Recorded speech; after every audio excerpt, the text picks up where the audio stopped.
Sam Walton opened his first Walmart on July 2, 1962, in Rogers, Arkansas. He had mortgaged his house to build it.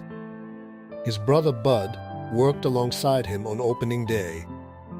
They strung a sign across the front and waited to see who would come.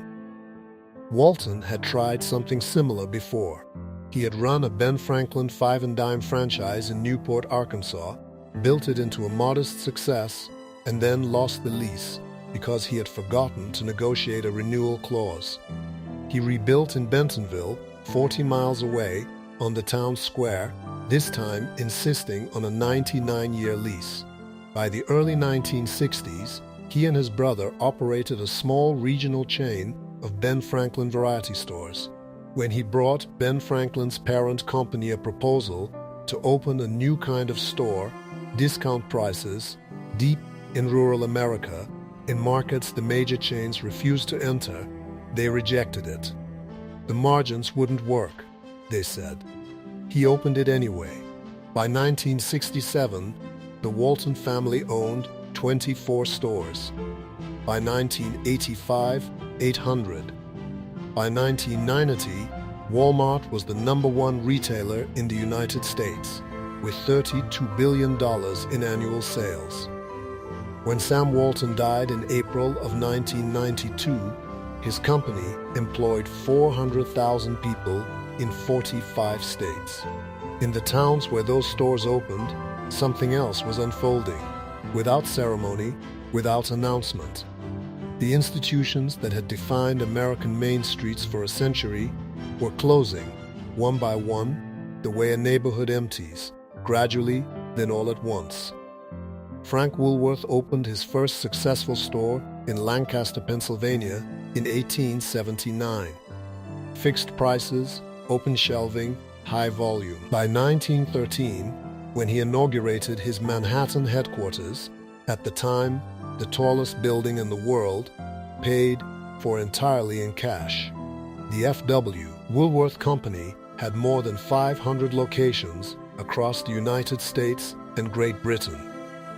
For millions of Americans, the 5 and Dime was the first place they ever spent money on their own. A nickel bought a spool of thread, a packet of Christmas ornaments, a candy bar. Woolworth's lunch counters became so popular that the company eventually became the largest seller of restaurant food in the world. Those lunch counters are also where the nostalgia runs into history. On February 1, 1960, 4 black college students sat down at a Woolworths counter in Greensboro, North Carolina, and asked to be served. They were refused. They stayed. By the end of that week, similar protests had spread to dozens of cities. A section of that original counter is now in the Smithsonian Institution. The 5 and Dime of American memory enforced racial segregation at its lunch hour for most of its history. The record does not allow that to be separated from the rest of what it was. Through the 1970s and 80s, the dime store lost ground on every category it had once owned. Home office chains took the stationery, shoe chains took the low-price footwear, discount retailers took everything else. What the 5 and Dime had invented, fixed prices, open shelving, high volume, the big box store refined at a scale no dime store could approach. In 1997, Woolworths closed the last 400 of its American stores. Kresge's had already become Kmart. McCrory's was in bankruptcy. Ben Franklin, the franchise Sam Walton himself had operated before opening the first Walmart, had shrunk to a fraction of its former size. Walton had learned the retail business inside a 5 and Dime. The format he built replaced it. In almost every American town of any size, there was a hardware store, not a warehouse, a few thousand square feet, staffed by the owner and people who had worked the same counter for decades. When a customer described a leak they couldn't identify or a furnace noise they didn't understand, someone there could walk them to the answer. That knowledge lived in the person, not in a catalog.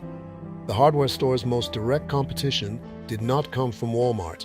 It came from the home improvement warehouse, Home Depot, founded in Atlanta in 1978, and Lowe's, which had itself begun as a small-town operation before converting to the big box format across the 80s and 90s. Dr. Kenneth Stone of Iowa State University, who spent years tracking the retail effects of Walmart's expansion, found that building supply stores in Walmart towns saw sales shifts of up to 25% over a 10-year period. The mechanism was not always direct competition. When a grocery store closed and a pharmacy closed and residents stopped making regular trips downtown, the hardware store lost foot traffic it had not considered its customer base. Main Street retail was a connected system. When enough of it withdrew, the remainder became harder to sustain. In Winsboro, South Carolina, one hardware store survived 18 years of Walmart operating in the same town. Manager William Broom, who had worked there for 38 years, described the strategy plainly. Stop carrying anything Walmart stocked. Focus entirely on building materials and home repair. That is the version of the independent hardware store that found a way through, narrower than it had been, serving fewer needs than it once did. Before chain pharmacies became standard, the neighborhood pharmacist occupied something closer to a medical relationship than a retail one. They compounded medications from scratch, knew which patients were managing chronic illness, which families needed to split a prescription across 2 months.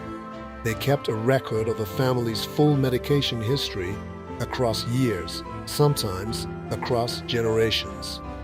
They also served lunch. The soda fountain inside the American drugstore reached its height through the 1940s and 50s. During Prohibition, when bars were shuttered, soda fountains absorbed much of their social function. By mid-century, the pharmacy lunch counter had become a fixed feature of small-town daily life. By 1970, Walgreens operated a single soda fountain in New York City. It had operated 17. The automobile and the fast food chain had already begun pulling daily social life away from the downtown pharmacy counter before the big box era arrived. What the chain pharmacy and then Walmart finished was the independent pharmacy itself. Until 1980, more than 40,000 independent pharmacies operated across the United States. In the 2 decades that followed, over 17,000 of them closed. Then, in 2006, Walmart announced it would sell commonly prescribed generic drugs at $4 for a 30-day supply, below what most independent pharmacies paid their own wholesalers for the same medications. It reset the reimbursement benchmarks used by insurance companies across the country. Independent pharmacies were left accepting rates that made it mathematically difficult to stay open. The closures fell hardest on Black and Latinx communities, where independent pharmacies were more than twice as likely to close as chain stores. When Walmart departed Winsboro, South Carolina, in 2015, the local independent pharmacy began filling nearly 150 additional prescriptions every day. "It costs us much more," said the pharmacist, Carrie Baker, explaining why she could not match the $4 price Walmart had established as the expectation. In 1960, the predominantly black neighborhood of Deanwood in Washington, D.C. had more than half a dozen grocery stores. By the 1990s, it had none. In Hartford, Connecticut, 11 of 13 chain supermarkets, nearly 85%, had left the city between 1968 and 1984. The phrase food desert entered the American vocabulary in 1995. It named something recent. Poverty had existed for centuries. Sparse rural population had existed for centuries.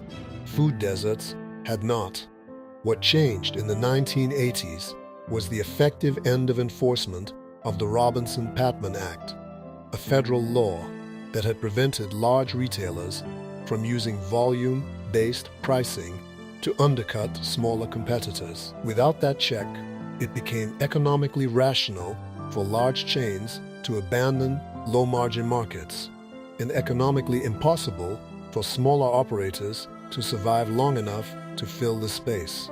Kenneth Stone's study of Iowa communities found that in towns with populations between 500 and 1,000 residents, total retail sales fell 46.5% over 13 years after Walmart arrived. The towns that had no Walmart did only marginally better. Their residents drove to the nearest Walmart town to shop, and those towns lost 34% of their retail trade regardless. The effect moved through the region without regard for which town had made which decision. The pharmacy, the hardware store, the five and dime, and the grocery store were not simply four separate businesses. They were the reason people came to the same block of downtown on the same Saturday morning. Every business generated the customer flow that kept the others viable.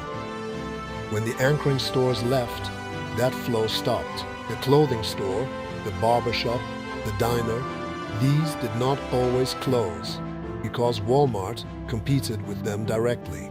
They closed because the ecosystem that sustained them had been reduced below the threshold where they could survive. Dr. Stone put it plainly when describing local officials who had welcomed big box retail. Quite often they look at the short-term benefits of more employment and increased tax base. But in the long term, the situation often results in the loss of local business, which reduces employment and tax base. The mayor of Independence, Iowa, whose downtown lost a dozen businesses in the single year after Walmart opened, some of them more than a century old, described how the negotiation had gone. Walmart threatened us.